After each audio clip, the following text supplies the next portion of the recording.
معزز دوستو السلام علیکم۔ پوک چینل میں آپ کو خوش آمدید۔ آج ہم آپ کو بتانے جا رہے ہیں معزز عالم دین خادم حسین رضوی کے بارے میں، جن کا تعلق پاکستان سے ہے۔ چلیں شروع کرتے ہیں۔ عالم دین خادم حسین رضوی 22 جون 1966 کو نکاتوت گاؤں ضلع اٹک میں حاجی لال خاں کے ہاں پیدا ہوئے۔ ان کے والد کا نام حاجی لال خاں ہے۔ اسلامی سال کے مطابق خادم حسین رضوی 3 ربیع الاول 1386 میں پیدا ہوئے۔ خادم حسین رضوی نے اپنی ابتدائی تعلیم 4 کلاس تک اپنے نکا کلاں گاؤں سے حاصل کی۔ اس کے بعد دینی تعلیم کے لیے وہ ضلع جہلم تشریف لے گئے۔ اس وقت ان کی عمر تقریباً 8 سال تھی، اور یہ 1974 کی بات ہے کہ جب خادم حسین رضوی اکیلے جہلم پہنچے تو اس وقت تحریک ختم نبوت عروج پر تھی۔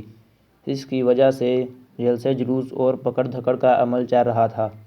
جہلم میں جب علامہ صاحب پہنچ گئے تو گاؤں کے استاد حافظ غلام محمد موجود تھے، جو خادم حسین رضوی کو تعلیم حاصل کرنے کی غرض سے جامعہ غوثیہ اشاعت العلوم عیدگاہ مدرسہ میں لے گئے۔ یہ مدرسہ قاضی غلام محمد کا تھا، جو پیر مہر علی شاہ کے مرید خاص تھے۔ وہ خود خطیب و امام کے فرائض سر انجام دے رہے تھے، اس لیے مدرسہ کے منتظم ان کے بیٹے قاضی حبیب الرحمن تھے۔ ان کا تعلق ضلع گجرات سے تھا۔ وہ آنکھوں کی بینائی سے محروم تھے، لیکن بات یہ ہے کہ وہ آنکھوں کی بینائی سے محروم ہونے کے باوجود مدرسہ کے انتظام اچھے طریقے سے چلاتے رہے۔ خادم حسین رضوی نے قرآن مجید کی تعلیم کے ابتدائی سپارے جامعہ غوثیہ اشاعت العلوم میں حفظ کیے۔ اس کے بعد 18 سپارے مشن محلہ نمبر 1 کے دارالعلوم میں حفظ کیے۔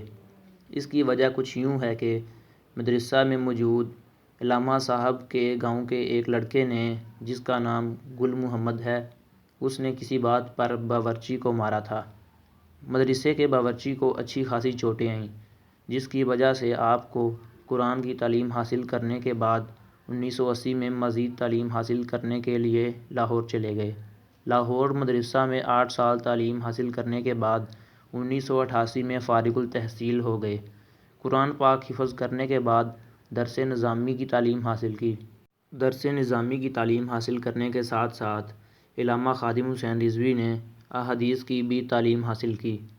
آپ نے اپنی زندگی میں ملازمت کا آغاز 1993 میں کیا۔ 1993 میں انہوں نے محکمہ اوقاف پنجاب میں ملازمت ایک خطیب کی حیثیت سے کی۔ خادم حسین رضوی کی شادی اپنی چچا کی بیٹی سے ہوئی، جو آپ کے والد لال خاں نے رشتہ پسند کیا تھا۔ 1993 میں محکمہ اوقاف میں خطیب کی ملازمت کے بعد یہ شادی ہوئی۔ ان کی اولاد میں 4 بیٹیاں اور 2 بیٹے شامل ہیں۔ بیٹوں کے نام محمد سعد اور محمد انس ہیں۔ خوشی کی بات یہ ہے کہ باپ کے نقش قدم پر چلتے ہوئے علامہ خادم حسین رضوی کے دونوں بیٹوں نے قرآن مجید کی تعلیم حاصل کی۔ قرآن مجید کی تعلیم حاصل کرنے کے ساتھ ساتھ دونوں نے درس نظامی کی تعلیم حاصل کی۔ درس نظامی کی تعلیم کے ساتھ ساتھ دونوں نے احادیث کے علم پر بھی عبور حاصل کیا۔ آپ نے 19 نومبر 2020 میں بروز جمعرات بیماری کی وجہ سے 54 سال کی عمر میں وفات پائی، جو امت مسلمہ کے لیے ایک لمحہ فکریہ ہے۔ آپ کی نماز جنازہ مینار پاکستان کے پاس ادا کی گئی۔ آپ کے نماز جنازہ میں دنیا بھر سے لوگوں نے شرکت کی۔ تاریخ میں پہلی بار اتنے بڑے جنازے کا انعقاد کیا گیا۔ یہ سب آپ کی حضرت محمد صلی اللہ علیہ وآلہ وسلم سے محبت کی وجہ اور تحریک ختم نبوت کے لیڈر ہونے کی وجہ سے تھا۔ دوسری بڑی وجہ یہ تھی کہ اسلام کے تمام فرقوں میں سے سب لوگوں نے آپ کے جنازہ میں شرکت کی۔